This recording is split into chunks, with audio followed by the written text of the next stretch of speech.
It's incredibly frustrating when a product you know is in stock shows as sold out to your customers, potentially losing you sales right when you need them most.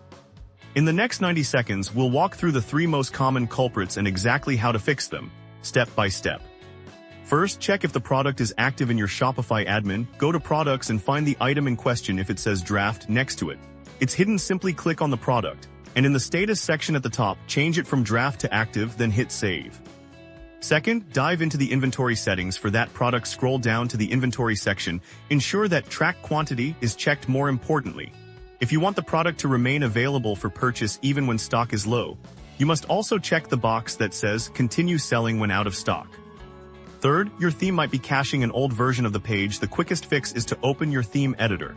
Make a minor change like adding a space in a text box and then deleting it, and saving the theme. This forces a refresh and often clears the incorrect sold-out status.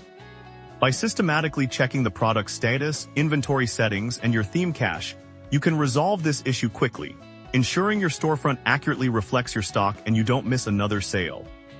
For more quick tips to optimize your store, subscribe and hit the bell so you don't miss what's next.